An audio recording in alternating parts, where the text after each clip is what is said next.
Ini kisah nyata.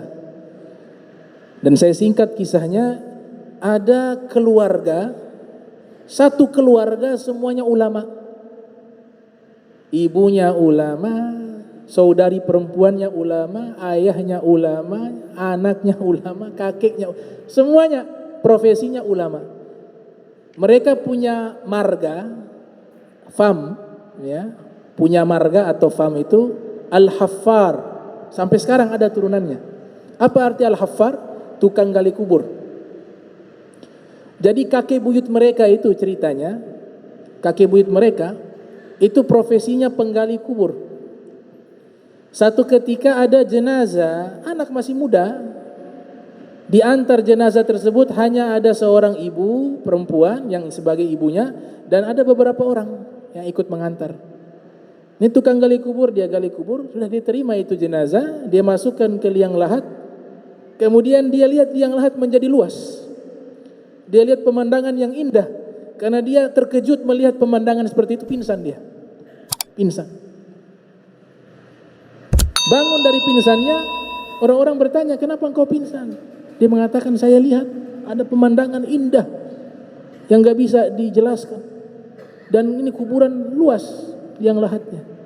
Mereka katakan, oh itu mungkin hanya imajinasi atau khayalan. Beberapa waktu kemudian meninggal juga seorang pemuda. Dan wanita yang ikut mengantar sama dengan pemuda yang pertama. Dimasukkan lagi dia ke liang lahat. Dia lihat ini wanita yang sama. Dan dia sudah kuatkan hati, kalau memang terjadi lagi itu liang lahat nampak pemandangan yang indah, saya kuatkan hati untuk melihatnya. Sehingga saya yakini ini sesuatu yang nyata, bukan imajinasi. Dimasukkan ini pemuda ke dalam liang lahat. Ternyata apa yang terjadi? Pemandangan yang sama. Dia saksikan dengan matanya. Itu liang lahat menjadi luas, kemudian dia melihat pemandangan yang indah yang tidak pernah bisa ia lihat di dunia, tidak bisa dijelaskan keindahannya. Dia sudah tidak pingsan. Dia lihat, ternyata ibu yang ada di atas juga melihat. Ibu dari anak tersebut juga di atas melihat. Selesai dikuburkan, ditaruh itu tanah, dikuburkan. Kemudian tukang kubur itu bertanya kepada sang ibu, ini siapa yang meninggal nih? Yang pertama itu siapa? Yang kedua ini siapa? Maka sang ibu mengatakan, kedua itu adalah putra saya. Itu anak yang pertama yang meninggal itu adalah adiknya, ini kakaknya. Adiknya ini dia hidupnya hanya sibuk dengan menuntut ilmu agama, dari guru ke guru, dari ulama ke ulama, itu waktunya habis. Adapun kakaknya sibuk kerja, tapi dia kerja dapat uang, dapat penghasilan, dia biayai adiknya untuk menuntut ilmu agama. Akhirnya apa kata dia? Kalau begitu saya mulai sekarang mau menuntut ilmu agama, padahal usia sudah tua waktu itu.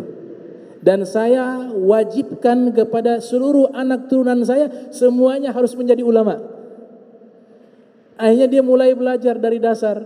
Dia datang ke satu ulama, bawa kitab, cara kitab paling dasar apa? Mau belajar ilmu bahasa Arab, Jurumiyah.